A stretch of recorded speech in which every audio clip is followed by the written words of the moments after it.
Hello fellow cyborgs, and welcome to another Brontë Binge video where I give book reviews, that's what I'm doing, of the different Brontë related works that I am reading in 2019 for the Brontë Binge of 2019. As the thumbnail and title suggest, I am going to be talking about Shirley by Charlotte Brontë. This was the final book of Charlotte Bronté's that I had not previously read. This is the penultimate new Brontë work to me. I still have Agnes Grey to read that I have not read previously.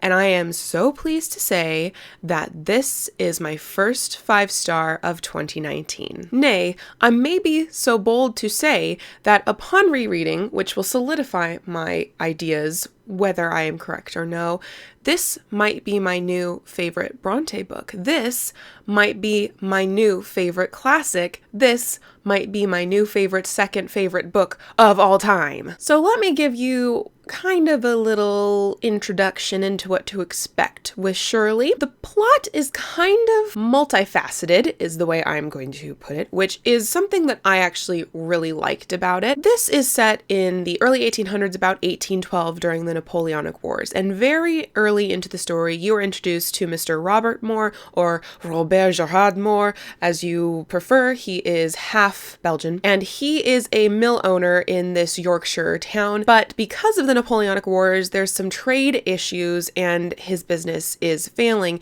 He has consequently purchased some better machinery to try to help cut down costs, but because of this machinery, he has also had to fire quite a number of his workers. Similar to some of the issues in North and South and Mary Barton by Elizabeth Gaskell, though this is set in 1812 instead, these workers are starving and very unhappy with their former boss. A little bit more into the book, we're introduced to Caroline, and Caroline is somehow, in some mysterious way, a kind of cousin to Robert. She is the niece of the Reverend Helston, who is one of the main churchy men in this Yorkshire town. She has a pretty harrowing family history. Her father is now dead, and her mother is somewhere. And those are the main characters for like 170 pages? You may notice that you haven't heard about Shirley yet. So I'm going to kind of tell you a little bit about Shirley just so you kind of know where this is going, because Shirley definitely adds a lot of pizzazz to the plot, which is kind of needed. Caroline is a sweet thing, but she's kind of an angel in the household. So at about the very end of volume number 1 of this book, we meet Shirley, and she recently moves into the neighborhood.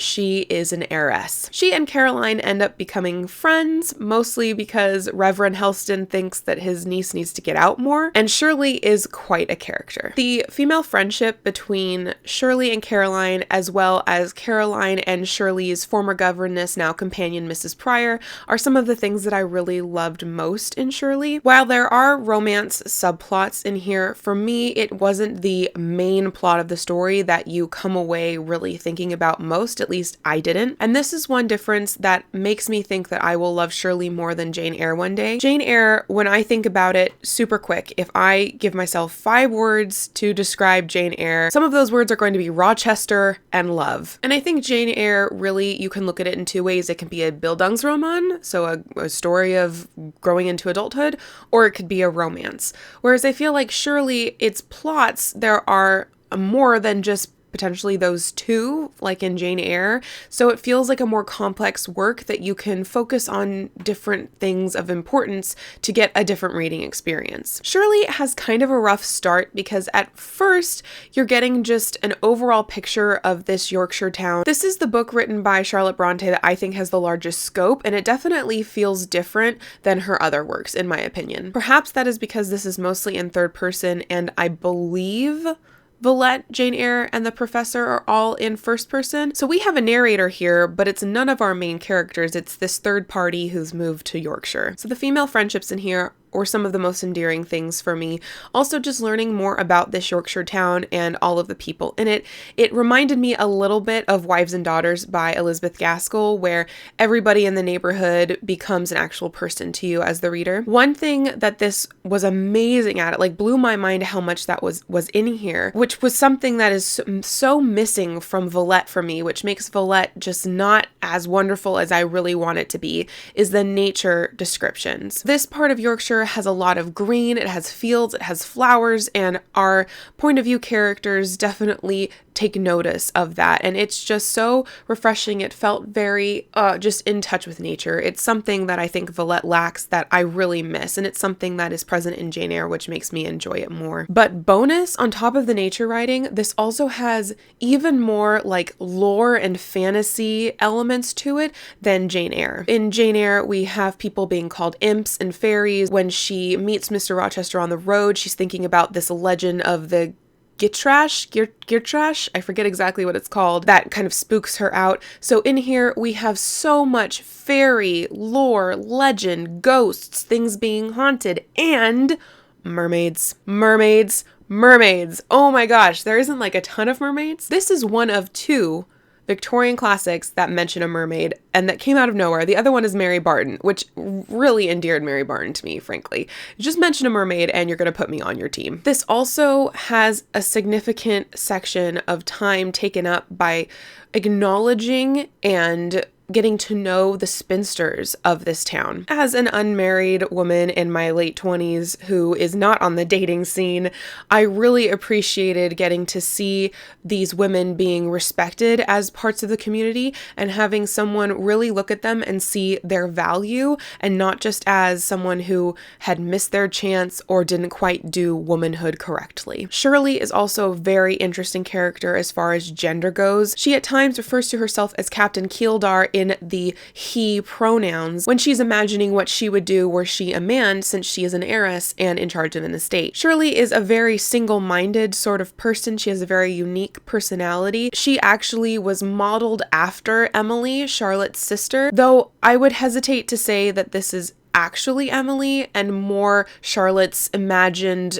idyllic version of Emily. There's also a reveal later in this book that made me audibly gasp, which never happens, but it came out of nowhere and it was such a pleasant surprise that I was like, what? I was very, very, very pleased. And the final thing that I want to leave you with is that this book also goes places that I didn't expect it to go as far as a Victorian novel. There's quite a bit of bloodshed in here. There's young women running at midnight through the woods to try to get to places, to try to help save someone.